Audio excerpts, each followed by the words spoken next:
Happy Wednesday, September 8th, South Elgin Storm. I'm Jackson Croft. And I'm Emily Delamora. With this year's very first edition of Wednesday Thunder. This week, we got to know South Elgin staff a little more closely. We interviewed our main custodian, Mr. Rell, to see what he does in keeping South Elgin running smoothly. So let's go take a look at some of the things Mr. Burrell does to make sure that the school doesn't fall apart. My name is Adam Burrell. I'm the head custodian of South Elgin High School. I feel everybody should be able to give back to their community.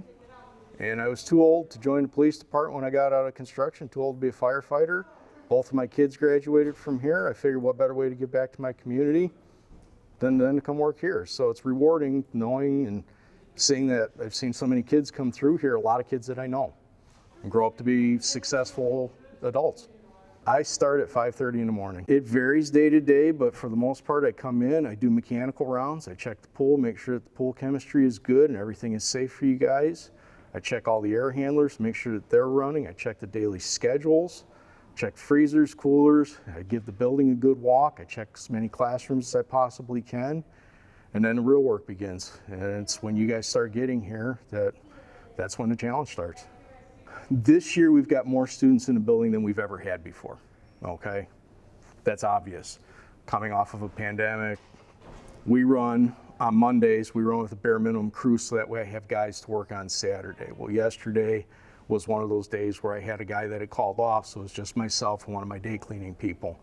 And we ran like crazy all day. Yesterday, I had 7 miles walking up and down the hallways of this building, just taking care of things, taking care of the commons and whatnot. I would love to see more people, but the district has their set rules. Each high school has a head custodian, a maintenance guy, a day helper, and 2 ABM cleaners. Well, I'm short one ABM cleaner. It's contract cleaning service. And then the night crew comes in, and I have one of our district employees on at night as well, along with the rest of the night crew. People think that we're just broom pushers, and there's so much more to our job than just cleaning the place up. I'm in charge of making sure that the HVAC is running.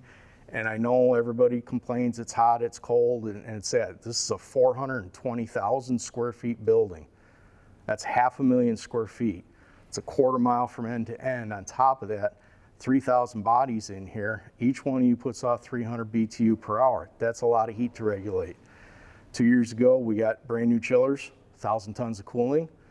I'm in charge of that. I'm in charge of the fire suppression system. I am in charge of so many things that you guys don't realize. When you look at us, you see a janitor, and that's fine, but there's so much more to our jobs than just pushing a broom.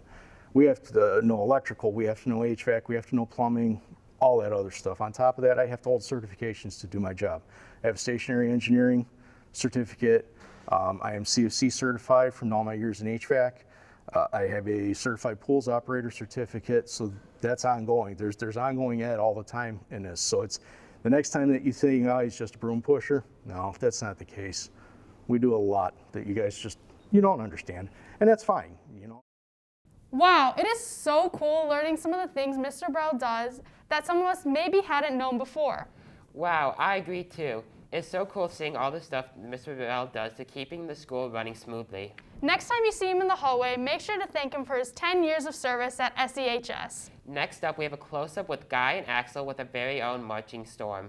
Today we're here in front of the band room at South Elgin, and we'll be taking a deeper look into what it takes to become a section leader, as well as getting some insight on the new band director, Mr. Grayson. What is your name and your instrument? My name is Alex Naylor, and I play the alto saxophone. My name is Abby. I'm one of the 4 drum majors of the South Elgin Marching Band. I've been playing it for 8 years now. What would you say is the most difficult aspect of playing it? Definitely when you have the really complex rhythms. As a section leader, I have to make sure that all the people in my section, freshmen through seniors, can play the music, can march in the field. I'm in charge of organizing a section along with my other section leader to make sure that they can get it down.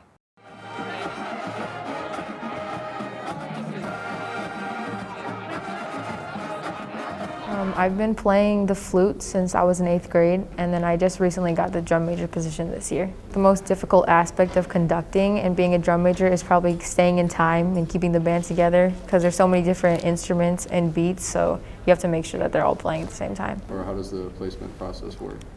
So to be like a drum major or section leader, you have to go through like an interview and kind of like lessons with the actual band director, and then he chooses like out of all the interviewees, which person to be in which place.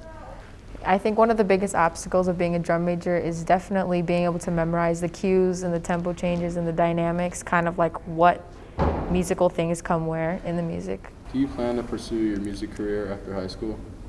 I don't think I'm gonna pursue music in college after high school, but I think it will definitely still be like a big part of my life. We also got to sit down with the new band director and ask him some questions about his job. My name is David Grayson. I'm the new band director at South Elgin High School, and this will be my 9th year of directing bands. What got you into music or directing? It was actually my high school band director. I went to Highland Park High School and got really into the program there, and getting a chance to do some of that stuff along with jazz really got me into music and actually changed my mind from doing architecture to go into music education. Are there any struggles that you face being at a new school? Just kind of learning the new procedures in the building, getting to know all the students and how the band program works, and continuing some of the traditions that have always been here, trying to make sure that that stuff keeps going. What are some of the key skills you need in order to be a director? I consider myself a teacher first and a band director second, along with a passion for just teaching. It's important that you want to work with kids and help them become better musicians and just better students overall. Probably my favorite part about directing is just working with the kids and watching them light up when they see that they've made big progress or done something great. I think that's probably one of my favorite parts of teaching.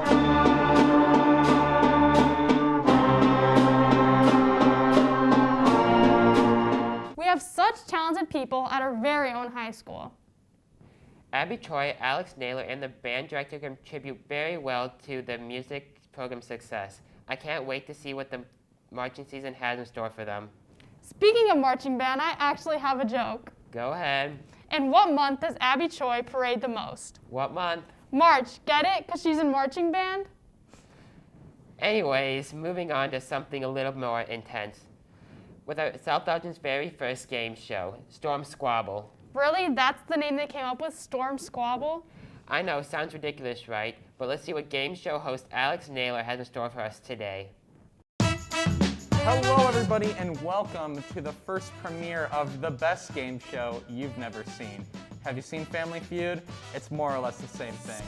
But in this version, two clubs are going to duke it out to be the surveyed queens.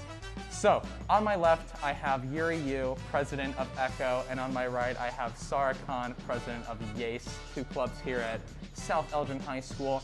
And we're going to jump right into the first question. So, name a business that seems to have the rudest employees. Ooh, I'm going to have to go with Sarah on that one. DMV. That is correct. Oh, sorry, there's 5 answers on the board. Keep going. You don't have to stop the table. Oh, sorry, McDonald's. Ooh, that is not on there. Yuri, go ahead. I'd have to say the airport. The airport?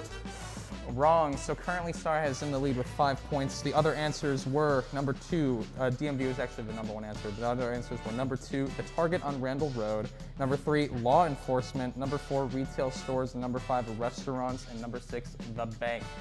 Now, moving on. Name something magicians try to escape from. And there's 6 answers on the board. Go ahead. Handcuffs. That is on there. That's the number 5 answer. Keep going. Box. No, she keeps going. Keep going. You don't have to stop the table. There Keep are going. secrets being discovered. Oof, that is not correct. Sorry, go ahead. A box. A box is not on there. What? All right, so the top answers. Number 1 was a failing marriage. Number 2 was a water tank. Number 3 was the ghost of their past. Number 4 was a straitjacket. Number 5 was handcuffs. And number 6 was chains. Now, continuing. 5 answers on the board. Name something you wouldn't want to happen while pet sitting. Sarah. Pet dying. Pet dies is the number 1 answer. Keep going. Oh. Keep going. The pet running away. Pet pig. The peas is on there. Pet running away. Losing the pet. You guys don't know how you don't know how this works. It's one at a time. Yeah, it's still one. Oh. Okay, so you have pet dies, pet peas. Keep going. Pet chokes. Interesting answer. Not on the board. Yuri, it's your turn. Pet running away. Pet running away is the second answer. Pet eating chocolate. Or a pet eating a food that they're not supposed to eat. That is unfortunately not on there. So the number one answer was pet dies, followed by pet runs away, followed by pet pees, pet gets sick, and then pet bites you.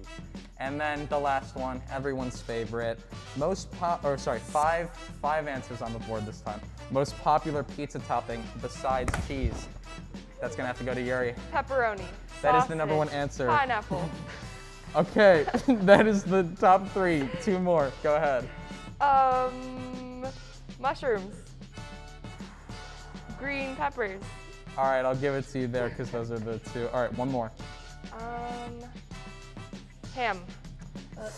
Ooh, sorry, do you want to try to snipe the last one? Chicken. Barbecue chicken. All right, well, no, chicken is Vegetables. unfortunately not it, but so you got the top 4 was pepperoni, pineapple, sausage, and vegetables, Yeah, I and said then you, but yeah, she said it first, and then you said chicken. The answer was actually barbecue chicken for number 5, which makes our winner for today, Miss Yuri, you. So now you have 5 seconds to plug whatever you want. Go ahead. All right, follow Echo's Instagram at SEHSEcho. All right, well, that's all we have time for today. Tune in next time to the best game show you've never seen. This is Alex Naylor, host of Storm Squabble. Congratulations to Yuri Yu for winning the first ever edition of Storm Squabble. Make sure to follow Yace and Echo on Instagram. That's all we have for today. I'm your host, Emily Delamora. And I'm Jackson Croft. Thanks for watching. See you next week.